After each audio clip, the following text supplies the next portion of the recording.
अस्सलामुअलैकुम of camera stories के एक न्यू एपिसोड के साथ मैं हूं Mazhar Malik. Thank you so much and love you so much आप लोगों के ज़बरदस्त फीडबैक का, क्योंकि आपके फीडबैक को मैं सामने रख के अपनी स्टोरी कोशिश करता हूं जो आपको पसंद हो वही सुनाऊं।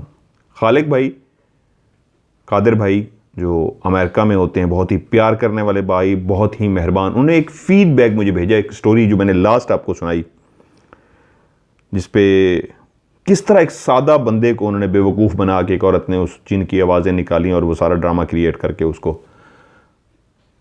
इस राह पे ले आए कि उसको पागल और बेवकूफ़ बनाया जा सके, लेकिन तकदीर को कुछ और मंजूर था और उसके हाथों कत्ल हो गए दोनों। तो उन्होंने कहा ये एक सिर्फ स्टोरी नहीं थी, इसके अंदर एक सबक भी था। बहुत अच्छा लगा। आप इस तरह की भी लोगों से भी पूछ लें, लेकिन मेरा पैगाम भी लोगों से पूछ के दें कि इस तरह की गाहे बगाए क्या इस तरह की स्टोरीज़ होनी नहीं चाहिए, जिससे एक सबक भी हासिल हो सके, ताकि लोग इस तरह की चीज़ों से बच सकें, इस तरह के जो फेक लोग और इस तरह का फेक ड्रामा होता है उससे बच सकें। तो मैंने कहा खालिक भाई ज़रूर इंशाल्लाह मैं आपके नाम से इस फीडबैक को शामिल करूंगा, बल्कि मैं चाहूँगा आप लोग भी। आज मैं एक सच्ची कहानी आपको सुनाने जा रहा हूँ, एक प्रोड्यूसर और एक एंकर की, जो उसके साथ वाक़या बीता, और आप जैसा कहेंगे वैसी ही स्टोरी मैं सुनाया करूँगा। बहुत सारी स्टोरीज़ हैं, भेज रहे हैं आप लोग, भेजते रहिए, इंशाल्लाह उनको भी मैं प्रोग्राम में शामिल कर भी रहा हूँ, साथ साथ करता भी रहूँगा। सिलसिला जो है ये बढ़ता ही चला जा रहा है स्टोरीज़ का। राज जो है वो इंशाल्लाह मैं भी जाने लगा हूँ, जिस तरह बार बार मैं कह रहा हूँ, जैसे ही जाऊँगा तो इंशाल्लाह जो राज है आपको उसी तरह देखने को आपको मिल जाएगा, और फिर राज ही राज होगा। स्टोरी जो है वो हफ्ते में एक दिन होगी। और मेरा जो दूसरा चैनल है AS मीडिया वर्ल्ड, जिसमें जब भी आप स्टोरी सुनते हैं उसके नीचे एक लिंक भी आया होता है कमेंट्स में ऊपर, वो भी मेरा ही चैनल है, उसको लाजमी आप लोगों ने सब्सक्राइब करना है, जिन लोगों ने अभी तक सब्सक्राइब नहीं किया। MMTV के अलावा जो नीचे लिंक आता है उसको जाके देखें भी सही और उसको सब्सक्राइब भी ज़रूर करें। कहानी कुछ यूँ है कि एक प्रोड्यूसर और एक उसके साथ कैमरामैन, उनको किसी देहात के अंदर एक लोकेशन चाहिए थी, उनका सॉन्ग था, उसकी उन्होंने शूटिंग करनी थी। उन्होंने एक दोस्त से कहा कि यार इस तरह की लोकेशन, उन्होंने कहा मोस्ट वेलकम, आइए हमारा देहात, जो कुछ आपको वहाँ पे चाहिए हम सब कुछ आपके लिए अवेलेबल कर देंगे। लोकेशन तो है ही देहात की, क्योंकि आपको देहात की लोकेशन चाहिए। सफ़र बांधा, जो भी इक्विपमेंट था, सामान रखा, 2-3 कपड़े भी साथ रखे, क्योंकि 2-3 दिन वहाँ पे रहना था। वहाँ पे पहुँचे, उन्होंने बड़े ज़बरदस्त तरीके से, चक था, बहुत ही ज़बरदस्त तरीके से उन्होंने वेलकम किया उन प्रोड्यूसर साहब को, उनके कैमरामैन को, आओ भगत की। वो 1-2 घंटे थकावट दूर करते रहे, उसके बाद उठे और फ़ौरन लोकेशन देखने के लिए निकल गए। घूमे फिरे, जिस तरह की उनको लोकेशन चाहिए थी, जो उन्होंने पहले से अरेंज कर रखी थी, वो लोकेशन देखी। साथ ही रिकॉर्डिंग का सिलसिला अगले दिन से, एक दिन गपशप में गुजारा, वो लोकेशन देखी रेकी की, और अगले दिन से रिकॉर्डिंग का जो सिलसिला था उनका शुरू हो गया। उस चक के लोगों ने बहुत ही मोहब्बत का इजहार किया, फुल इन्वॉल्वमेंट के साथ। जो जो करैक्टर उनको चाहिए थे उस वीडियोस के लिए वो सारे शामिल हुए, उन्होंने एक्टिंग की, बहुत अच्छी वीडियो रही। वो कहते हैं कि बहुत ज़बरदस्त हमने वहाँ पे रिकॉर्डिंग की। 2 से 3 दिन लगे, हमारी रिकॉर्डिंग ख़त्म होगी, तो उन्होंने कहा आप इतने अरसे बाद आए, हम ऐसे नहीं जाने देंगे, अब 2 दिन अब हमारी मेहमान नवाजी को भी कबूल कीजिए। वो बहुत सारे दोस्त अहबाब जिनसे आप मिल चुके हैं, वो आपकी दावत करना चाह रहे हैं, सो आप दावतें भी कबूल कीजिए। सो दावतों का सिलसिला 2-3 दिन के लिए चल पड़ा, कभी किसी के घर, कभी किसी के घर, कभी किसी के घर। जाने से एक दिन पहले एक नामवर वहाँ के थे, जिनके मैं इसलिए देहात में नहीं बता रहा जो उन्होंने कहा है, और चक भी नहीं बता रहा। खाने के लिए पहुँचे तो एक बातों का सिलसिला जारी था। तो बातों बातों में उन्होंने कहा कि हजूर, आपके बारे में पता लगा है कि आप रूहानियत से भी ताल्लुक़ रखते हैं। उस पर उन प्रोड्यूसर साहब को कहा। पहले तो वो ना माने और कहते रहे नहीं यार मेरा ऐसा कोई सिलसिला नहीं है, मैं तो एक सादा सा आम सा बंदा हूँ, इस तरह रिकॉर्डिंग वगैरह करता हूँ, ऐसा कोई चक्कर नहीं है। जब बहुत ज़्यादा कहा तो जिनके जो मेज़बान थे उन्होंने भी कहा कि नहीं, ये हमारे बहुत प्यारे दोस्त हैं, आप करते हैं और आप कबूल कीजिए। तो प्रोड्यूसर साहब बोले जी ठीक है मैं कबूल करता हूँ, जी बताइए क्या काम है। उन्होंने कहा हमारी एक बहन है, पढ़ी लिखी है, शहर से पढ़ के आई है, पता नहीं कहाँ किस टाइम क्या उसके साथ हुआ है कि एक जिन उस पे आशिक हो गया है। उस जिन ने हमारी बहन का जीना मुहाल कर रखा है। ना उसको जीने देता है ना उसको मरने देता है। वो कई दफ़ा अपनी शहरत काटने की कोशिश कर चुकी है, अपनी गर्दन को छुरी से काटने की कोशिश कर चुकी है, यहाँ तक कि फांसियाँ लेने की भी कोशिश कर चुकी है। हम हर वक्त उस पर निगाह रखते हैं। जब कभी उसके अंदर वो जिन आता है तो हम सब अलर्ट हो जाते हैं, और जब वो जिन चला जाता है तो वो नॉर्मल होती है, तो हमारे बीच में फिरती रहती है। हम सब बहुत परेशान हैं। हमने बहुत बड़े बड़े पीरों फ़कीरों से रब्ता किया है। जितने भी पीर फ़कीर आए हैं, जितना कुछ भी वो ज़ोर लगा सकते थे वो ज़ोर लगाया, वो नाकाम हो गए उस जिन को निकालने में। जिन बहुत ही ताकतवर है और वो अपने आप को बताता है कि वो बहुत बड़ा सरदार है किसी कबीले का। आपसे कुछ बातें जो सीखने को मिली, आपके कुछ शोज़ देखे, आपके प्रोग्राम आपसे डिस्कस किए इस तरह की, तो बातों बातों पे आपने जिक्र किया था, स्टोरी आपसे पूछे तो आपने कहा था ये जो सबसे ज़्यादा ताकतवर होता है ये द्यो होता है। तो हमें तो यही लगता है कि उस पर द्यो है, क्योंकि यहाँ के हमारे पिंड के इर्द गिर्द के पिंड जो हैं साथ के, उनके भी जो नामवर लोग थे वो भी उस द्यो को, क्योंकि उस जिन को, अगर वो एक आम सा जिन होता तो निकालने में कामयाब होते, क्योंकि वो द्यो था तो वो निकाल नहीं सके और नाकाम लौटे हैं। यहाँ तक कि उस जिन ने उनको शदीद नुकसान पहुँचाया है, दुम दबा के भागे हैं वहाँ से, ना उम्मीद हो चले हैं। बातों में जिक्र हुआ तो ये जिस तरह की आपकी तारीफ़ें कर रहे थे और बातें कर रहे थे, तो उम्मीद की एक किरण सी नज़र आई है कि अगर आप ऐसा कर सकें। प्रोड्यूसर सब उनकी बातें बड़े गौर से सुन रहे थे और उनको उनकी बातों से एक नाउमीदी मुसलसल झलकती हुई नज़र आ रही थी कि वो फरमाइश तो कर रहे हैं कि आप ये निकाल दें, लेकिन नाउमीद भी हैं। लेकिन वो कहते हैं ना कि किसी को छोड़ना नहीं चाहिए, जो भी मिला ज़माना सबको चाहिए, शायद उससे शफा मिल जाए। कुछ देर खामोश रहे प्रोड्यूसर साहब और सर उठाया और कहा, क्योंकि ये जो मेज़बान हैं इन्होंने मुझे बुलाया है, मैं इनकी तरफ आया था रिकॉर्डिंग करने और ये सारा सिलसिला था। इन्होंने एंड पे जिस तरह आपका तौरफ करा के कहा है, नहीं आप कबूल कर लीजिए, तो मकसद ये था, ये मुझे कहना चाह रहे थे कि आप इनका मसला हल कीजिए। तो मैं हाजिर हूँ, अपनी सी कोशिश ज़रूर करूँगा कि आपके काम आ सकूँ, आपको इस मुसीबत से, उस जिन से, उस द्यो से छुटकारा दिला सकूँ। तो उन्होंने कहा जी पता चला है कल आपकी वापसी है। तो प्रोड्यूसर साहब फरमाने लगे, क्या ऐसा नहीं हो सकता आज ही हम उस बहन से, उस बच्ची से मुलाकात कर लें? उन्होंने कहा जी ये जो खाना बस लग चुका है, लगने वाला है, आप खाना खा लें और उसके बाद अगर आपकी इजाज़त होगी तो घर चले चलते हैं। खाना खाया गया और खाना खाते ही कैमरामैन को वहीं छोड़ा गया और कहा चलिए घर चलते हैं और मुलाकात कर लेते हैं। उस पिंड के अंदर वो जो एक पर्दा सिस्टम होता है, ख़वातीन अंदर होती हैं और मर्द, एक उन्होंने बैठक टाइप कह लें, एक जगह अलग से बनाई होती है जहाँ पे होते हैं, वो वहाँ पे थे। वहाँ से जी वो उनको लेके अपने घर की तरफ रवाना हुए। पास ही घर था, एक हवेली सी थी जिसकी बहुत ऊंची ऊंची बड़ी बड़ी दीवारें दूर से ही नज़र आ रही थीं।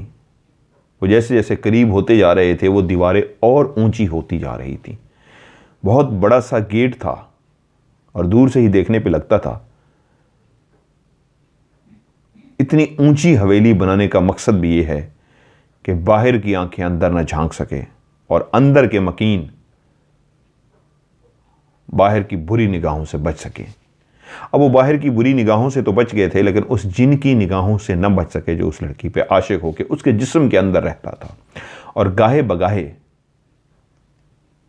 घर में आता और उसके जिस्म के अंदर हाजिर होता। तो उस दिन पूरा घर कांपता, थरथराता फिरता, परेशान होता कि आज क्या फरमाइश करता है, आज क्या नुकसान करता है, आज किसको क्या तकलीफ देता है। जैसे ही गेट पे पहुंचे तो अंदर से एक और साहब जो निकले, उन्होंने आते ही जो पहला उनको जुमला बताया वो ये था, उस दियो को जैसे ही पता लगा है कि आप इनको लेके अंदर आ रहे हैं तो वो हाजिर हो चुका है, उसकी हाजिरी हो गई है। प्रोड्यूसर साहब के लिए बड़ी बात हैरानकुन थी। मैं इसको मतलब चेंज कर दूं, मैं प्रोड्यूसर के लफ्ज़ कह रहा हूं क्योंकि ये मेरे साथ बीती है तो मैं दिल नहीं मानना इसको छुपाऊं। चलें, मैं जब गेट तक पहुंचा तो उनके भाई आए। उन्होंने कहा जी आपका उनको पता लग गया है, वो जो भी अंदर आते होते हैं उनके, तो उनको पता लगते ही, वो इतने ताकतवर हैं, आपको बताया ना, उनको हर बात का पता लग जाता है। हम कभी शहर भी जाते हैं किसी को बुलाने के लिए, तो पीछे वो हाजिर हो गया, हमें धमकी दे देता है कि अगर ये किया तो ये कर दूँगा, उसको पता लग जाता है, बहुत ताकतवर है, गैब बहुत जानता है, गैब का इल्म। तो आपका जैसे ही ये बातों का जिक्र हुआ तो उसको पता लग गया, क्योंकि इन्होंने भाई ने इधर घर पहुँचवाया था कि जी उनको तैयार करें, हम घर आ रहे हैं। तो बस इतनी सी बात थी और उनके कानों तक ये जैसी बात गई तो वो जिन साहब आ गए हैं। अब डेफिनेटली जब आप किसी का मेहमान होते हैं तो एक आपके ऊपर भी फ़र्ज़ होता है कि उनका जो मसला है हल करें, बेशक आप तैयारी से गए हों या नहीं गए हों। मैंने कहा जी चलें ठीक है, देखते हैं, अल्लाह मालिक है। और हम अंदर गए।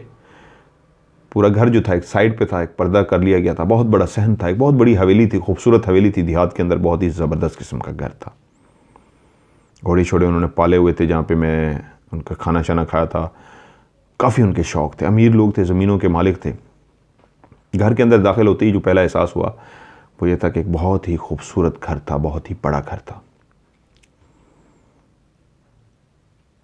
सहन से गुजर गए, एक कॉरिडोर सा बना हुआ था और मुख्तलिफ कमरे थे, लेफ़्ट राइट, एक बहुत बड़ी हवेली जिस तरह होती है। वो हमें लेके गुजारते हुए, क्योंकि मैं कुछ चीज़ें पोशीदा रखूँगा, एक कमरे के सामने लेके गए, यहाँ तक कि उसके कमरे की बाहर से कुंडी लगाई हुई थी उन्होंने। कुंडी को खोला गया, मुझे कहा ये आप आइए। भाई जो थे उनके वो पहले अंदर दाखिल हुए, क्योंकि मैंने बताया पर्दा सिस्टम होता है, और उसके बाद मुझे कहा आइए। उनके पीछे मैं दाखिल हुआ और उस वक्त जो सिचुएशन थी वो बाहर से ही मेरे कानों में आवाज़ें पहुंच गई थी कि वो जो दियो साहब थे, वो जिन साहब थे, वो हाज़िरी कर चुके थे। एक शोर शराबा सा था, एक अंदर बहुत खौफनाक एक सिलसिला था जो आवाज़ों का था, जो निकाल रहा था वो दियो, वो जिन, और वो चीखो पुकार जारी थी। और जब मैं अंदर दाखिल हुआ तो वो बहन जो भी थी, दुपट्टा पहले उसके सर पे था, लेकिन अब मुझे अंदाज़ा हो रहा था वो दुपट्टा सर से हट चुका था, सिर्फ शोल्डर पे पड़ा हुआ था। बाल उनके बिखरे हुए थे, और एक कंडीशन जो स्पेशली होती है इस तरह की, जब किसी पे जिन की हाज़िरी हो या किसी चीज़ की हाज़िरी हो तो बाल बिखर जाते हैं, और स्पेशली फीमेल हो तो इस तरह होता है। मुझे उन्होंने जैसे ही फ़िक्र का ये अंदर आइए, मैंने अभी एक कदम ही रखा था तो मुझे से जो मेरे कानों ने आवाज़ सुनी वो एक बहुत ही भयानक खौफनाक किस्म की आवाज़ थी, रुक जा, वहीं रुक जा, नहीं तो तुझे मार देंगे, तेरी गर्दन मरोड़ देंगे। डेफिनेटली मैं भी एक इंसान हूँ, किसी तैयारी से नहीं गया था, खाना खा के उठ के गया था, सिर्फ एक विज़िट करना था कि पहले देख लूँ, उसके बाद मैं वज़ू करूँगा और सिलसिला करूँगा। तो मैं वहीं पर रुक गया। वो जो गरजदार सी एक आवाज़ थी गले के अंदर, वो जो ट्यून थी, वो एक मर्दाना आवाज़ थी, और उसने बहुत ही गुस्से वाले अंदाज में मुझे कहा कि रुक जा, जहाँ पे है वहीं पे रुकना, नहीं तो तुझे मार देंगे। मैं वहीं पे रुक गया। यकीनन सी बात है मैं आगे कदम नहीं बढ़ा सका। उसके बाद एक कहकों का सिलसिला था जो शुरू हो गया, और मुसलसल वो कहके लगा रहा था और कह रहा था, तुझसे तो बड़े बड़े आए और निकल गए, तू क्या चीज़ है, तू आया कैसे है, तेरी जुर्रत कैसे हुई। एक धमकियों का सिलसिला था, एक तंज का सिलसिला था। मुसलसल वो जिन मेरे ऊपर ना सिर्फ तंज भी कर रहा था बल्कि कहके भी लगा रहा था और मुझे धमकियां भी दे रहा था कि बस यहाँ तक तुझे घर के अंदर आने दिया है तो ये हमारी मेहरबानी समझ कि तुझे इस घर के अंदर तक आने दे दिया है, वरना तू गेट भी क्रॉस ना कर सकता, मैं तेरी गर्दन मरोड़ देता। अब भी तेरे ऊपर ये रहमत है, हमारी मेहरबानी है कि तू एक पाँव अंदर है, तेरा एक पाँव बाहर है, और तुझे कुछ नहीं कहा, वरना तेरी इतनी ज़रूरत नहीं थी तो एक पाँव भी अंदर रख सकता। जिन साहब जी वाकई कुछ गैब का इल्म जानते थे, कुछ ना कुछ तो उनको पता था कि एक मेरा पाँव अंदर है, एक पाँव बाहर है, क्योंकि वो तो सर बाल बिखरे हुए थे। लेकिन उनको कैसे पता? मैं ज़रूर, डेफिनेटली सी बात है जी, मैं डर गया, लेकिन वहीं पर रुक गया। उसने मुझे कहा, निकल जा, और ये भी हमें पता है कि तूने कल वापस जाना है। अगर तू चाहता है खैर व आफियत से निकल जा तो यहीं से ही मुड़ जा, क्योंकि तूने आज एक रात को, शाम का ही टाइम था, दिन को हमने खाना खाया था, दिन का मतलब शाम तो नहीं, दिन का टाइम था, रात को फलां घर में तेरा खाना है, हमें यह भी पता है, जा वो खाना खा और कल अपनी इतने बजे की जो तेरी बस है उससे निकल जा। अब मेरे लिए एक चौंका देने वाली बात थी, यकीनन सी बात है मैं बहुत ज़्यादा चौंक गया, क्योंकि उसको कैसे ये पता लगा कि रात का खाना फलां जगह पे है, और उसको ये भी पता था कल इतने बजे मैंने वहाँ से निकल जाना है और मेरी इतने बजे की टिकट है।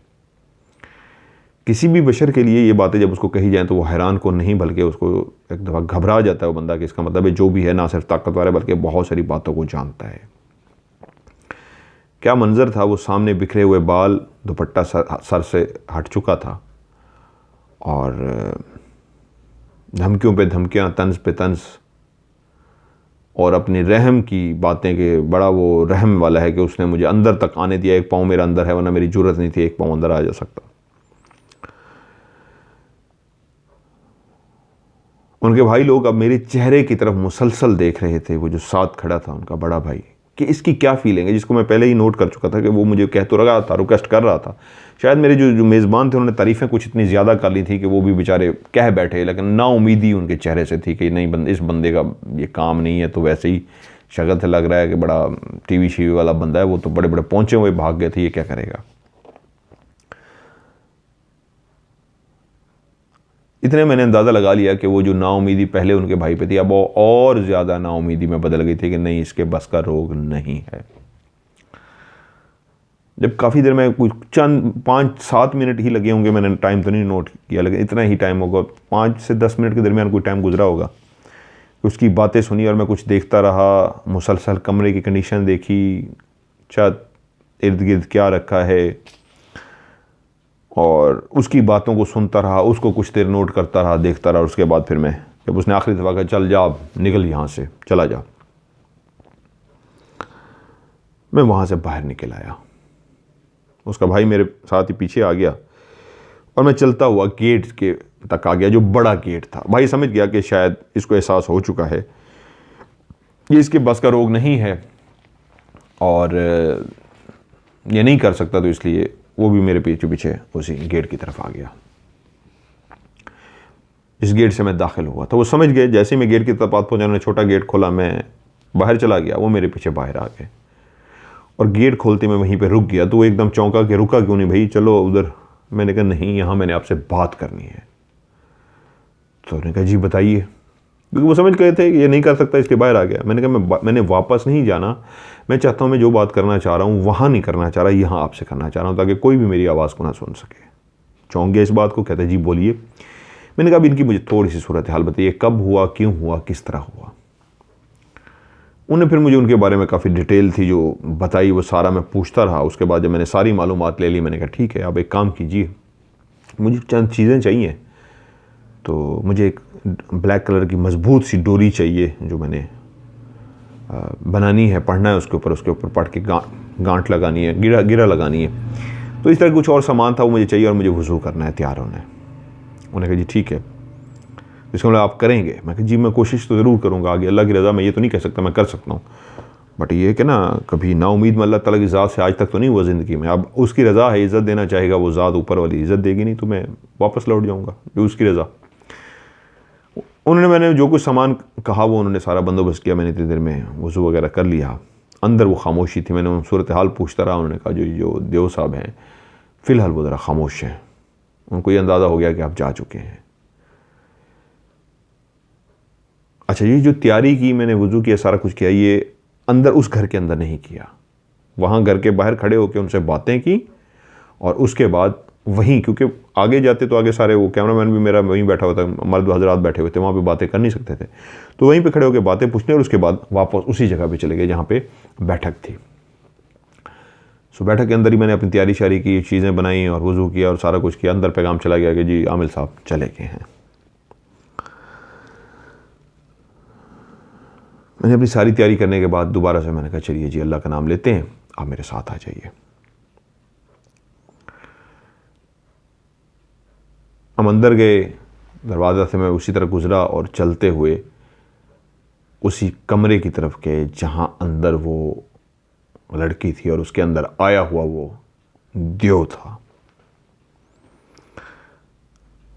दरवाज़ा अभी भी उन्होंने उस तरह बंद कर दिया था जिस तरह पहले मैं गया था, दरवाज़ा बाहर से बंद था, उस तरह अभी भी दरवाज़ा बंद था। दरवाज़ा उन्होंने खोला, अंदर उसकी जो हालत थी वो वैसी ही थी लेकिन अब खामोशी थी।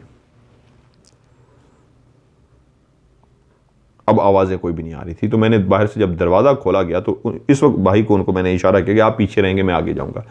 और मैंने दरवाज़ा खोल के जब अंदर दाखिल होने लगा तो मैंने एक आवाज़ लगाई, अस्सलामु अलैकुम, एक ऊंची आवाज़ में। जो मेरा ये लाइन थी अस्सलामु अलैकुम, ये बड़ी गरजदार और मैंने ऊंची आवाज़ में कहा, जैसे किसी को ललकारते हैं ना इस अंदाज में, अस्सलामु अलैकुम, बड़ा ऊंचा मैंने कहा। दूसरी तरफ कुछ देर खामोशी रही। मतलब ऐसे था या तो वो दियो जा चुका था या वो दियो शदीद गुस्से में आने जा रहा था कि ये फिर वापस आ गया, इसकी इतनी जुर्रत। और मैं आहिस्ता से चलता हुआ उसके पास जाके बैठ गया। वो जैसे बैठा, अब बहुत सारी चीज़ें थी जो मैं लाइन अप करके आया हुआ था। उनके भाई को भी एक दो चीज़ें मैंने पहले से ब्रीफ कर दी थी कि आपने ये मेरा साथ देना। उन्होंने कहा ठीक है। वो मेरे पीछे खड़े हो गए क्योंकि फीमेल है, मैं किसी को टच नहीं कर सकता। अगर वो मेरे ऊपर हमलावर हो या मेरे ऊपर अटैक कर दे, जो अमूमन होता है, तो मैंने कहा था आपने इनको कवर करना है, मैं हाथ नहीं लगाऊंगा, ना महरम है मेरे लिए, आपने इनको काबू करना है, बॉडी को। सर्कल खींचा मैंने, एक सर्कल खींच के और उसके बाद कुछ पढ़ना शुरू कर दिया, आयत कुरान मजीद की ऊंची ऊंची आवाज़ में। मैं जब पढ़ना शुरू किया, शुरू में मैं खुद थोड़ा सा डामाडोल हुआ कि या तो बहुत ही ताकतवर है कि इस वक्त तक खामोश है, मेरे इस पढ़ने पे भी सामने कपकपाहट या वाइब्रेशन, वो जो या साइन मिलते होते हैं, जो जिस बॉडी के अंदर इस तरह की एंटिटी होती है, वहाँ पे जिस तरह के इशारे मिलते हैं, वो नहीं आ रहे थे। उस वक्त थोड़ा सा मेरा दिल खुद डामाडोल हुआ कि या तो ये जो मैंने सोचा है जिस तरह, उसी तरह बहुत ज़्यादा ताकतवर है, या फिर मामला कुछ और है। ज़्यादा चांसेस ये थी कि बहुत ताकतवर है। और जो ताकतवर दियोर होता है ना, शुरू में खामोश रहता है, या जिन हो, वो रिएक्शन नहीं देता। इसका मतलब ये होता है आप अलर्ट हो जाएं, वो आपको बहुत चुप करके सुनेगा और जिस वक्त शदीद गुस्से में आएगा तो बहुत ज़्यादा नुकसान पहुंचा देगा। अब ये हुआ कि जो मैं पढ़ रहा था, मैंने उसको रिपीट कर करके पढ़ना शुरू कर दिया कि जो चीज़ मैंने पढ़ी, मिसाल के तौर पे एक एग्जांपल दे रहा हूँ कि आयतुल कुर्सी पढ़ी और कोई रिस्पॉन्स नहीं आया, तो फिर पढ़ा आयतुल कुर्सी को। अब आवाज़ मेरी ऊंची थी कि वो सुने और रिस्पॉन्स दे। कोई रिस्पॉन्स नहीं, खामोशी। फिर मैंने पढ़ना शुरू किया आगे। अब मैं पढ़ता गया। कुछ साइन जो समझ आ जाते होते हैं, कोई ताकतवर भी हो या कमज़ोर भी हो या जिस तरह की एंटिटी हो, जो चीज़ भी उसके अंदर हो, साइन पता लग जाते हैं कि इससे उसको ये शुरू हो चुका है। वहाँ पे कोई भी रिएक्शन नहीं था। एक कहका ज़रूर सुनाई दिया कुछ देर के बाद, बहुत ही तंजिया कहका था और बहुत ही ऊंची आवाज़ में था। उस तंजिया कहके के बाद में 50-50 हो गया, या तो जिन है, बहुत ताकतवर है, शदीद ताकतवर है, या कुछ और मामला है। फिर मैंने एक ऐसी चीज़ पढ़ी जिस पर मुझे ये 100% यकीन था कि अगर आगे से कोई भी रिएक्शन आया तो एक साइन ज़रूर मिल जाएगा, और उसके इंतज़ार के लिए मैंने पढ़ना शुरू कर दिया। आंखें मुसलसल उस सामने बैठी हुई लड़की को देख रही थी जिसका सर नीचे झुका हुआ था, बाल खुले हुए थे, और कमरे में खामोशी थी। मेरे पीछे भाई खड़ा था। पीछे कौन देख रहा था अल्लाह बेहतर जानता है। मैं पढ़ रहा था। अब जो चीज़ मैं पढ़ रहा था, मुझे इतना ज़रूर यकीन था कि अब आगे से कुछ ना कुछ हलचल ज़रूर होएगी। ये जितना भी ताकतवर है, ये आराम से भी मुझसे बेशक बोला, गुस्सा ना भी किया, अब कुछ ना कुछ ये ज़रूर साइन देगा। और वो पूरी पढ़ ली जब मैंने, तो कोई भी साइन नहीं आया। तो मैं चौंका भी और अलर्ट भी हुआ, ये क्या हुआ है। एक दफ़ा पढ़ने पे ही जिसका बहुत ज़्यादा मुझे रिस्पॉन्स मिलना चाहिए था, वो नहीं मिला, 1% भी नहीं मिला, सिवाय एक कह के तंजिया कहका। बहुत कम दफ़ा ऐसा हुआ है कि वो वाली आयत मैंने दोबारा से पढ़ी हो। वो फिर मैंने ऊंची आवाज़ में फिर एक दफ़ा पढ़नी शुरू कर दी कि या तो बहुत ही ताकतवर है या मामला कुछ और है। जब मैंने दूसरी दफ़ा ऊंची आवाज़ में पढ़ी, उस वक्त भी कोई साइन जो मैं चाह रहा था मिले, इस तरह का साइन नहीं मिला। तो मैं पढ़ना रुक गया। अब मेरी बारी थी बोलने की। मैं उससे हमकलाम हुआ। मैं कहा तू जो भी है, आज तुझे मैं लेके जाऊंगा साथ, और तू जहां कहेगा वहीं तेरे साथ मुकाबला करूंगा। बहुत सारे लफ्ज़ मैंने इस तरह के, मैं उनको भी छुपा देता हूं कि मैंने उसको अपनी फिर बातों में कहा कि सबसे ताकतवर अल्लाह की ज़ात है, तू ताकतवर नहीं है। मेरे पास जो कलाम है वो ज़्यादा ताकतवर है और उस रब कायनात का कलाम है। तुझे जाना होगा, मैं नहीं जाऊंगा यहाँ से। मैं मुड़ा, उसके भाई की तरफ देखा, वो पहले ही तैयार था। वो शायद ये समझा कि मैं चाह रहा हूँ इसको जाके पीछे से पकड़ो। वो एकदम मुड़ा है। मैं कहा नहीं, रुक जाएं, अभी इसको पकड़ना नहीं है। उसने कहा क्या करना है? उस कमरे के अंदर ना एक कच्ची पेंसिल, मैं उसको बॉल पॉइंट करने लगा था, कच्ची पेंसिल होती है बच्चों की, वो मुझे सामने पड़ी नजर आई। मैंने उठा ली। मैंने कहा इनकी ये वाली उंगली पकड़ें। उन्होंने, भाई ने आगे बढ़ के उंगली पकड़ी, उसने बड़ा जोर लगाया उंगली छुड़वाने की। भाई ने जोर लगा के, वो तैयार था, उसको मैं पीछे बाहर से कवर करके आया था। उंगली पकड़ के मैंने ये कच्ची पेंसिल इसके अंदर फंसा दे। कच्ची पेंसिल इस उंगली के अंदर इस तरह उन्होंने फंसा दी। जब उन्होंने कच्ची पेंसिल इस उंगली के अंदर फंसा दी तो मैंने उस हाथ को पकड़ लिया, उनके हाथ को, वो जो फीमेल सामने बैठी हुई थी उनके हाथ को पकड़ लिया और मैंने फिर तीसरी दफ़ा ऊंची आवाज़ में पढ़ना शुरू कर दिया। अब मैं पढ़ तो रहा था लेकिन मेरा फोकस उसके चेहरे की तरफ था, उसकी बॉडी की तरफ था, क्योंकि मेरा हाथ उस हाथ को दबाई जा रहा था।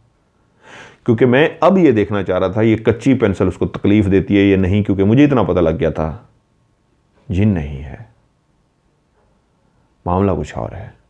कच्ची पेंसिल जब मैं ऐसे पढ़ी, ऐसे की, और मैंने पकड़ के, असल में पढ़ रहा था किसी के भाई को, उनको किस, आज मैं उनसे माफ़ी भी मांगूंगा, मैं किस्सा उनकी इजाज़त के बगैर सुना रहा हूँ, लेकिन क्योंकि एक मकसद है, एंड में बताऊंगा क्यों सुना रहा हूँ, मुझे माफ़ करेंगे वो, शायद वो मेरा प्रोग्राम ना देखते हूँ। मैं दबाता रहा हाथ को, मैं जब दबाता रहा तो जो चीज़ मैं देखना चाह रहा था बॉडी के अंदर के इस पेन की, ये जो मैं तकलीफ़ दे रहा हूँ, एहसास होता है, तो वो एहसास हुआ तो मैं समझ गया जिन नहीं है। जिन गुस्सा बैठा है तो एहसास तो दूर की बात है, उसको पता भी नहीं होना चाहिए। जब मैंने ये दबा दिया और पढ़ के भी देख लिया तो मुझे पता लग गया कोई एहसास नहीं है। उसके भाई को मैंने कहा अब आप एक काम कीजिए, मैं एक बहुत बड़ी ताकतवर चीज़ पढ़ने जा रहा हूँ, वो जिन भागेगा और मैंने उसको भागने नहीं देना, क्योंकि इस कमरे से आज वो निकलेगा भी सी और दौड़ भी लगाएगा, तो मैं चाहता हूँ वो निकले ना। तो कहते हैं क्या करना है सर? मैंने कहा एक नोकदार, जिस तरह मैंने आपसे राड मंगवाया था, कोई लोहे का राड है, कोई लोहे की चीज़? कहता हाँ जी है। मैंने कहा उसको फुल मुझे आग पे इस तरह गर्म करके दें कि वो लाल हो जाए, आगे से ना भट्टी के अंदर जिस तरह रखते हैं ना, लाल हो जाती है, वो लाल हो जाए, और वो गर्म करके जल्दी से मेरे पास ले आए, क्योंकि अभी मैंने पढ़ना और उसने भागना है। आप जाएं, उसको गर्म करें और मुझे छोड़ दें। ओके कह के वो चले गए कमरे से। सामने बैठी हुई खातून से मैं मुखातिब हुआ। मैंने कहा बीबी मेरी बात सुन, मैंने पढ़ भी लिया, मैंने चेक भी कर लिया। मैं जब पहली दफ़ा चला गया हूँ ना, तो समझिए डर के है। मैं डरा नहीं था, मैं वापस आया हूँ। मैं आमिल वगैरह नहीं हूँ, मैं काम सा गुनहगार सा बंदा हूँ, लेकिन अल्लाह का कुछ कलाम आता है। बुज़ुर्गों को उस्ताद है, बग़ैर उस्ताद वाला नहीं हूँ, उस्ताद वाला हूँ, फैज़ वाला हूँ। ये तो मैंने पढ़ लिया तेरे अंदर क्या है क्या नहीं। अब देख मेरे पास दो ऑप्शन हैं, जाऊँगा मैं भी नहीं, तू मेरे ऊपर हमला कर, अटैक कर, कुछ कर, जो तेरा दिल करता है कर, जाना मैंने भी नहीं है, तू कुछ कर, जाना मैंने नहीं है। समझ गया हूँ मैं तेरे अंदर कुछ नहीं है, मैंने तेरे अंदर पेंसिल की है, तुझे तकलीफ़ हुई है, राड आ रहा है। मैं इस वक्त, अगर तू जिन का बहाना बना के बैठ सकती है तो इस वक्त मेरे पास तुझसे ज़्यादा बड़ा बहाना है कि इस वक्त जिन है। आम पीर फ़कीर जिस तरह करते हैं ना, जिन को मारने के लिए डंडा मंगवाते हैं और पीटना शुरू करते हैं, तो असल में वो जिन को नहीं मार रहे होते, वो उसको मार रहे होते हैं जो वो ड्रामा कर रहे होते हैं। लेकिन बाज़ों का जहनी मरीज़ होते हैं, यही बातें मैंने सारी उससे की। कुछ जहनी मरीज़ होते हैं बेचारे, या उनके ऊपर अटैक आ रहे होते हैं, पैनिक अटैक होते हैं, उनको भी डंडे मार मार के वो मार देते हैं। आप एक पढ़ी लिखी खातून हो, मुझे आपकी सारी हिस्ट्री पता लग चुकी है। मैंने राड मंगवा लिया है। आप जितनी नाजुक हो ना, ये जो राड का, मैंने वो साइकोलॉजिकली मैं उसको डरा रहा था, मतलब आपको खुल के कह दूँ, दिमागी तौर पे मैं उसको डरा रहा था, उसका दिमाग तैयार कर रहा था। मैंने कहा राड गरम मैंने जिनके लिए नहीं मंगवाया, आपके लिए मंगवाया है।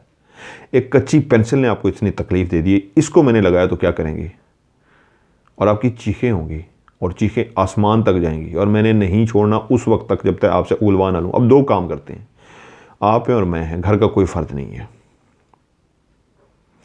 आपका मसला मैं हल कर देता हूँ, मेरा मसला आप हल करते हैं।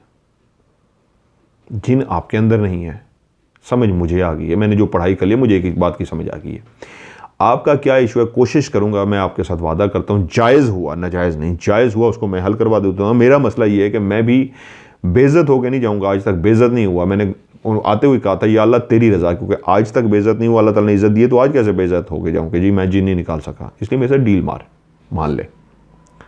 वादा मैं करता हूँ, प्रॉमिस मैं करता हूँ, जायज़ शर्त पे मानूंगा, नाजायज़ पे नहीं मानूंगा। अमूमन होती है शादी की, जायज़ हुआ, लड़का हुआ, ओके हुआ तो फिर मैं देखूंगा, नहीं तो नहीं। दूसरी बात, नहीं मानना तो ठीक है, फिर उन तकलीफ के लिए तैयार हो जाओ मैं जो आपको अभी देने जा रहा हूँ, आपसे बर्दाश्त नहीं होंगी और मैं बढ़ाता जाऊंगा, इतनी तकलीफ बढ़ाता जाऊंगा, इतनी तकलीफ बढ़ाता जाऊंगा, सुई से शुरू करूंगा, जलते हुए रॉड पे आ जाऊंगा और उससे भी बढ़ जाऊंगा, इसलिए कि मुझे पता है कि आपको मैंने कहाँ पे बेहोश ना किया तो फिर कहना। मैंने उसको इतना डरा दिया कि वो कुछ देर खामोश रही, वो जो उसके तंजिया कह के आ रहे थे। मैंने देखा सर हिला है थोड़ा सा, मैंने कहा इसका मतलब सोचो विचार जारी है। मैंने कहा एक काम कर, मैं हल्फ देने को तैयार हूँ, जायज़ शर्त के लिए, नाजायज़ के लिए नहीं। जायज़ शर्त के लिए हल्फ देने को तैयार हूँ। अगर आपको ये लगता है, मैं एक पढ़ा लिखा बंदा हूँ, मैं जाहिल बंदा नहीं हूँ, पीरों फकीरों वाला नहीं हूँ, मैं कोई ये पैसे लेके काम नहीं करता, मैं तो अल्लाह की रज़ा के लिए करता हूँ। अगर जायज़ काम है मैं आपको मनवा देता हूँ, मानो। इतनी देर में उसका भाई आया कुछ चीज़ मुझसे पूछने के लिए। मैंने कहा यार मैं इस वक्त पढ़ रहा हूँ, मुझे कोई डिस्टर्ब ना करे, दरवाज़ा बंद करें बाहर से और दूर चले जाएँ, करीब अभी कोई ना। वैसे भी सबको मैंने दूर भेजा हुआ था, क्योंकि मैंने उनके भाई को समझा दिया था कि जिन भाग सकता है, ये है वो है फलां है, तो दूर दूर रहें, ये है कोई और उसका अटैक ना हो। उनने दरवाज़ा बंद किया, कुछ देर खामोशी रही, उसके बाद उसने सर उठाया। सर उठाने के बाद उसने बाल आगे से हटाए, आंखें उसकी रेड थी। उसका हुलिया बताता था कि कोई भी आमिल जब उसके हुलिये को देखता था तो उसको डर जाने के लिए काफ़ी था कि वाकई इसके अंदर जानवर जिन है, लेकिन मुझे पता था क्या मामला है। मैंने उसकी आंखों में देखा, मैंने कहा यार बहुत पढ़ी लिखी हो आप, हल्फ की बात हो चुकी है, बात करो।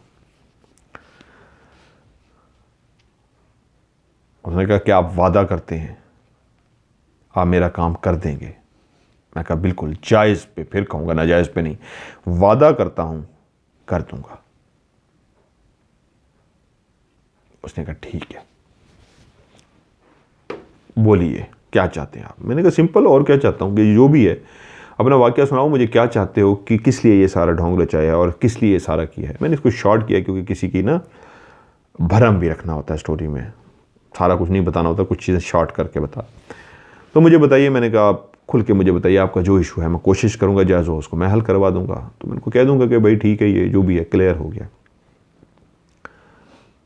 उन्होंने मुझे बताया कि जिस यूनिवर्सिटी में मैंने तालीम हासिल की है वहाँ पे एक स्टूडेंट था जिनका हमारा आपस में एक ताल्लुक़ बना, और मतलब एक इस तरह हमने अहद व पैमान किया कि इकट्ठे शादी करेंगे सारा कुछ। और मैं जब घर आई और इस तरह बात छेड़ी तो पता लगा नहीं, नामुमकिन है, इन लोगों ने मुझे यहीं कहीं ही ब्याह देना और ऐसा मैं नहीं चाहती।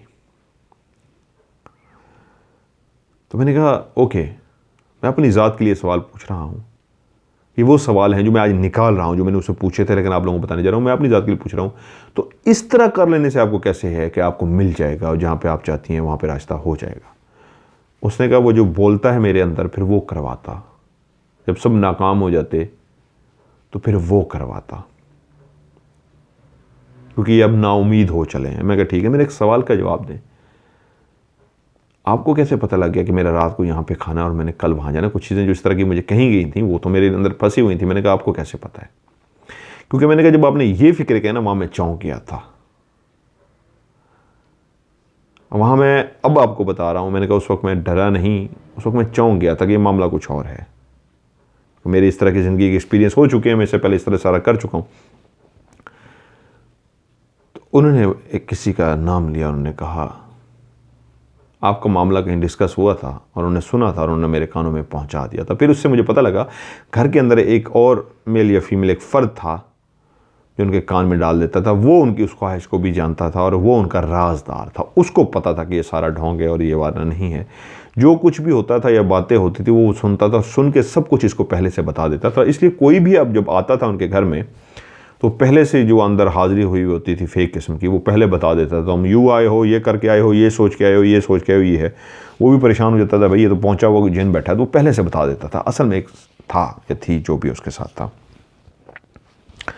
अच्छा, मैंने कहा जी अब अगला सवाल, वो जो गहने थे वो नहीं मिले घर के अंदर जो चोरी हुए हैं।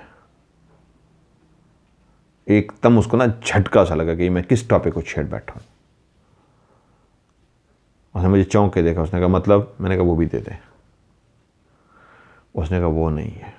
मैंने कहा आपके पास है, मैं आपको गारंटी दे रहा हूँ वो हैं, क्योंकि मैंने आपको कहा ना वो जो आपकी जायज़ शर्त है तो उस पे मैं आपके साथ हूँ, नाजायज़ पे साथ नहीं हूँ। तो ये भी जायज़ है, ये घर वालों का हक़ है। जब अगर वो इज़्ज़तदार तरीके से उस तरह हो जाएगा तो फिर इसकी क्या ज़रूरत है, ये वापस कर दें। काफ़ी बड़ी तादाद थी गहनों की, गोल्ड के जो थे गायब थे घर से, वो मैंने कहा दे दें। अब उसकी आंखों में फिर एक सवाल था कि अगर आपको दे दूं तो क्या गारंटी है भैया, आपका तो बात मान ली और आपको ये चलो बता दिया है, मैक्सिमम क्या होगा, आप बाहर निकल के मुकर जाएगा। एक बंदा सोचता है कि जी मैं कह दूंगा, फिर वही शुरू हो जाएगा, ये क्या कर लेगा मेरा। फिर मैंने उनके साथ बैठ के एक डील की पूरी, कि यार मैं हल्फ देता हूँ इस तरह इस तरह इस तरह। फिर उसने मुझे कहा ठीक है। जब उसको ये एक एतमाद का रिश्ता मैंने बना लिया, उसको यकीन आ गया कि ठीक है ये मेरी मदद करने को तैयार है, उसने कहा ठीक है हैं। मैंने कहा कहाँ है? उसने कहा घर की फ़लाँ फ़लाँ फ़लाँ फ़लाँ जो जगह है वहाँ पे आप निकलवा दें। अब उसका मेरा डील हो चुकी थी कि मैंने उसका लड़का जो है उससे खुद जाके पहले मिलना है, और मुझे इस काबिल लगता है कि हाँ ये सूटेबल है, ये अच्छी फैमिली है, ये इसको धोखा नहीं देता। मैंने ये गारंटी ली थी, मैंने श्योरिटी ली थी, पहले मैं चेक करूँगा, मैं उसको इस्तिखारा करूँ, उसकी तस्वीर आप मुझे सेंड करें, मैं उस पर पढ़ाई करके देखूँ, जिस तरह आपको आपके सवाल में आप लोगों को चेक कर दूँ। मैंने कहा मैं अपनी तरफ से सारा चेक करूँगा, उसको देखूँगा, अगर वो आपके लिए ओके है तो हल्फन आपको कह रहा हूँ, आपकी मेरी डील है, मैं करवाऊँगा। लेकिन अगर वो आपके लिए नहीं होगा, आपकी फैमिली के लिए, आपके ख़ानदान के लिए, वो उसका बैकग्राउंड अच्छा नहीं है, या वो फैमिली अच्छी नहीं है, या वो आपके साथ धोखा या फ्लर्ट कर रहा है, इस तरह की चीज़ें, वो भी क्लियर बता दूँगा। लेकिन सूटेबल हुआ, ये मेरा वादा है, मुझे कुछ भी होना पड़ा मैं करवाऊँगा। उसने कहा ठीक है। उसने मुझे बता दिया कहने कहाँ पे। मैं पहुंची और उसने कहा ठीक है, अब आप अपनी तरीके से इसको हैंडल करें, ये ना शो हो कि ये है, मैं कभी बेफिक्र हो जाए। मैं उस तरह पढ़ता रहा और मैंने कहा ठीक है, अब आपको एक काम करना है, अपने भाई के सामने इस तरह करना है कि मेरा भी भरम रह जाए, आपका भी भरम रह जाए। ये जो भी है इसको मैं भेजूँगा, और इस तरह भेजूँगा कि उनको फिर मैंने सारा समझा दिया। थोड़ी देर के बाद भाई साहब आगे, उन्होंने कहा जी वो राड जो आप कहा था वो तैयार हो गया। मैंने कहा उसको रखें, अभी मैं सारा करता हूँ। उसके बाद फिर मैंने पढ़ाई शुरू की, और वो जो भी था वो उस तरह उसी टोन में उसी पिच में उसने मुझसे बातें की, वो जो भी अंदर था उसी तरह फिर हाजिर हुआ। उसके भाई ने भी देखा, वो बातें करता रहा, सारा कुछ करता रहा, ये है वो है, ये है वो है। बातें क्या थी, मुख्तसर सी बातें थी, कौन हो, क्यों हो, कहाँ से आए हो, कहाँ रहते हो, क्या है, ये है वो, सारी बातें होती रही। और एंड पे मैंने उसे कहा तू चला जा। उसने कहा जी एक शर्त पे जाऊंगा, अगर मेरी ये ख्वाहिश पूरी करो। मैंने कहा नहीं यार ये तेरी ख्वाहिश पूरी नहीं हो सकती। उसने कहा ये करो देख। मैंने कहा मैंने उसको एक डील किया, इसको भी मैं छुपाता हूँ किसी की वो बातें हैं मुख्तसर ये। मैंने उससे पूछा चल पहले गहने दे। उसने कहा वो मैं नहीं दे सकता। मैंने कहा तुझे दे के जाने पड़ेंगे। उसने कहा नहीं। करते करते वो मान गया। उसने कहा जाएँ जी, घर की जो फ़लाँ जगह है वहाँ पर पड़े, मैं वहाँ से उठा के ले आए। वो लोग गए वहाँ, उस जगह पे ढूंढा, और वहाँ पे उस जगह पे कोई भी नहीं सोच सकता था, ना उनका वहमो गुमान था, उस जगह पे वो मौजूद थे। वो वहाँ से उठा के ले आए। खैर मैंने वहाँ पे उसको कहा कि ठीक है मैं तेरी कुछ शर्तें पूरी करने को तैयार हूँ, इसको खुश मैं रखूँगा। उसने कहा तू जिम्मेदारी उठा, ठीक है मैं छोड़ता हूँ, मैं जाता हूँ, मैं इसको छोड़ नहीं सकता, तेरी कलाम की वजह से मैं छोड़ रहा हूँ, तू जिम्मेदारी उठा, तू इसको खुश रखेगा, तू इसको ये उदास नहीं होने देगा, तू ये करेगा वो करेगा। मैंने उसके साथ वादा किया, हाँ ये ठीक है, ये सारी मेरी जिम्मेदारी है, तू जा। मुख्तसर ये हुआ कि उसके अंदर से वो जो भी था वो चला गया, और वो गिरी और बेहोश हो गई। मैं उठ के बाहर आ गया। उनके भाई को मैंने कहा थोड़ी देर तक इनको होश आ जाएगा तो मेरी ख्वाहिश होगी पूरी फैमिली जो बैठना चाह रहे हैं, बहन भाई में से, मतलब जो पर्दा करना चाह रहे हैं वो नहीं, वो बैठे और हम इनके साथ ज़रा गपशप करें। थोड़ी देर के बाद उनको होश आ गया, बाकी फैमिली भी इकट्ठी हुई, सारे उनके साथ बैठ के बातें शुरू हुई, बातों का सिलसिला हुआ। अब वो कुछ तकरीबन ये 2-2.5 घंटे के टाइम के बाद मैंने उनके साथ गपशप की। वो फैमिली बहुत खुश थी। शॉर्ट किया इसको मैंने, लेंथी नहीं, क्योंकि किसी के राज की बातें थी, वो मैंने वो की है। अब क्या हुआ, बातों का सिलसिला शुरू हुआ, हंसी मजाक की बातें शुरू हुई। फैमिली बहुत ज़्यादा खुश थी, उनकी वालदा भी तशरीफ़ ले आई, खुश थी। उनके से तो खुशी बर्दाश्त नहीं हो रही थी कि बेटी ठीक हो गई। अब वो नॉर्मल थी, बातें कर रही थी। भाई ने अपने कानों से सुन लिया था, वो जो भी था छोड़ के गया था। पहली दफ़ा ऐसा हुआ था, लोग जो भाग जाते थे वो तो उनको राज की सारी बातें बता देता था। और उन्होंने मुझे बाद में फिर खुल के जो बताया कि मुझे वो उन्होंने उनके भाई ने और उनकी वालदा ने भी कहा कि अब तो क्योंकि हो चुका है, बात खुल गई है तो आपको बता दें। उसने तो सर फाड़े हैं लोग जो भागे अपनी जान बचा के अभी पढ़ना शुरू करते थे, इसके हाथ में पता नहीं कहाँ से कुछ आ जाता था, इसके पास होता कुछ भी नहीं था, खाली हाथ होती थी, लेकिन वो जो अंदर होता था वो चीज़ें अपनी जादू से निकालता था और उठा के सर में मार देता था। एक बंदे का तो सर फट गया था। तो आपको हमने डर की वजह से नहीं बताया कि आप भी कहीं भाग ना जाएं। ये मेरी सारी बातें उससे हो चुकी थी। कुछ जो बातें उनकी वालदा इस तरह बता रही थी कि उठाया और उसने सर में मार दिया और ये कर दिया, वो खुदा। मेरे ध्यान में फिर सवाल आ गया कि मौका तो मेरा था कि इनसे बने के बाद इनसे मैं पूछूंगा कि मेरे सर में क्यों नहीं मारा। हो सकता था उठा के मेरे सर में भी मारती और इस तरह मैं भी भागता तो नहीं, खैर, लेकिन नुकसान तो पहुंच सकता था जिस तरह लोगों को उसने नुकसान पहुंचाया। और चीज़ें कहाँ से आती थी।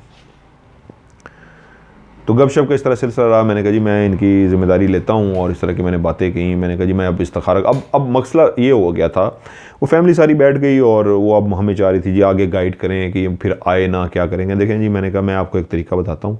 अल्लाह ताला ने जिस चीज़ की इजाज़त दी है, गैर शरीनी शरी बात जो है, अगर शादी हो जाए जल्द अज जल्द तो मेरी कस्टडी में होनी चाहिए ताकि मेरे सामने हो जाए, ताकि जब जिस वक्त इनकी शादी हो जाएगी फिर वो नहीं आएगा। ये मेरी श्योरिटी है, फिर वो चला जाएगा। लेकिन जब तक शादी नहीं होती ख़तरा है। तो मेरी ख्वाहिश ये है कि मैं इनके लिए कोई रिश्ता ढूंढता हूँ, आप लोग भी कोई सजेस्ट करें, मैं भी कोई देखता हूँ और उसको ये करते हैं कि जो सूटेबल होगा, मैं इस्तिखारा करता हूँ, उसको हम करने की कोशिश करते हैं। खैर मैंने उनसे डिटेल ली, वापस आ गया लाहौर और उस लड़के का सारा मैंने चेक किया, उसकी डिटेल आई, पता लगा तो मुझे लगा कि नहीं वो ठीक है, फैमिली बैकग्राउंड भी अच्छा, लड़का भी पढ़ा लिखा, सारी बातें चेक की, मुझे लगा नहीं बिल्कुल वो ठीक है। मैंने एक वादा लिया था कि अगर जायज़ हुआ तो नाजायज़ होता तो मैं कहता हूँ। मैंने इस्तिखारा भी किया, मशवरा भी लिया बुज़ुर्गों से, उन्हें कहा ठीक है हो जाना चाहिए, ये कोई गलत नहीं है।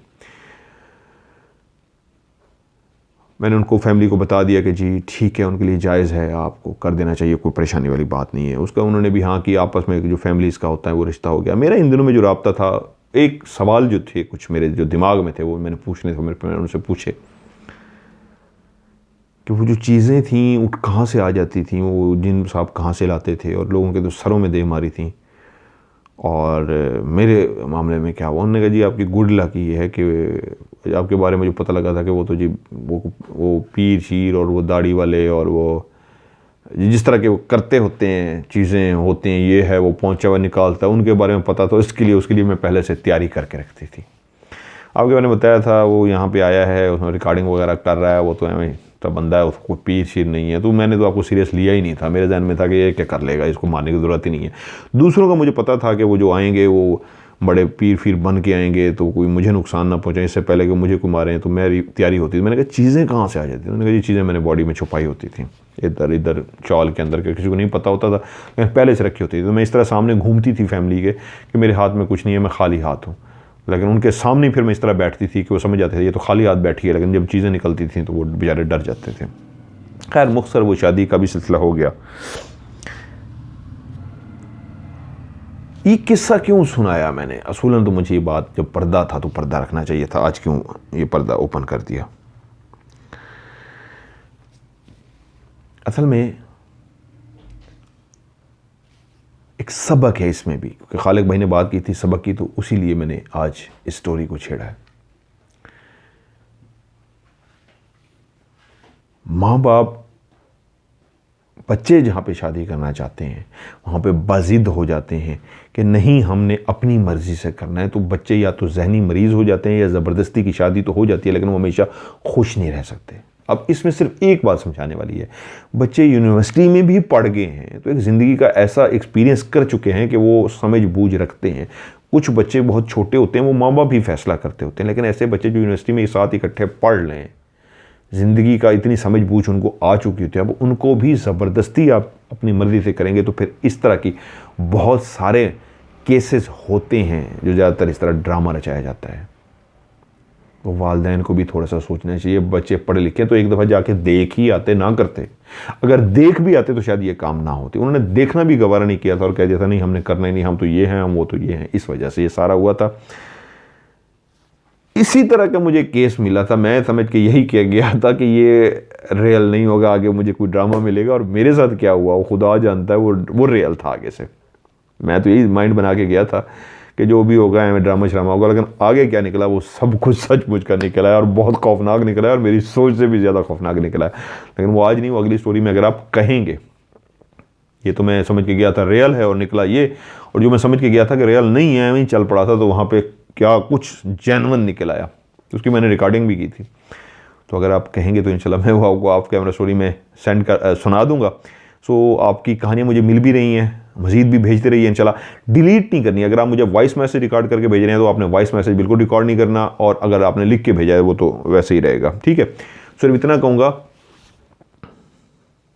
टाइम क्या हुआ है, ठीक है, सिर्फ आपसे इतना कहूँगा कि वॉइस मैसेज अगर रिकॉर्ड करते हैं तो वॉइस मैसेज जब तक मैं आपकी स्टोरी ना सुना लूँ आपने रिकॉर्ड नहीं करना, सॉरी डिलीट नहीं करना। रिकॉर्ड आपने कर लिया, मुझे भेज दें, जब तक आपकी प्रोग्राम में स्टोरी शामिल नहीं होती, वो पढ़ रहे आपके मोबाइल में, उसको डिलीट नहीं करना।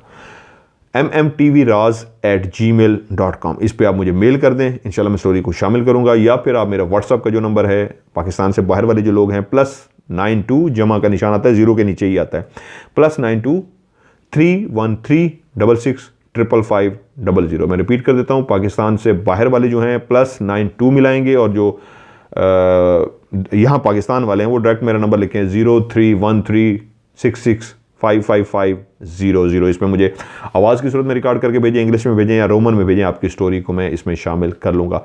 इस हफ्ते जो राज है वो नहीं चलेगा, उसकी जगह पे मैं स्टोरी ही सुनाऊंगा। अगर आप कहेंगे तो यही जो आज मैंने कहा इसका पार्ट 2 बनता है असल में, तो वो सुना दूंगा, नहीं तो जो आप लोगों ने भेजी हुई है वो स्टोरी मैं आपको सुना दूंगा। सो आज के प्रोग्राम से मतलब मेरे को इजाज़त, अपना ढेर सारा ख्याल रखिएगा, खुदा हाफिज़।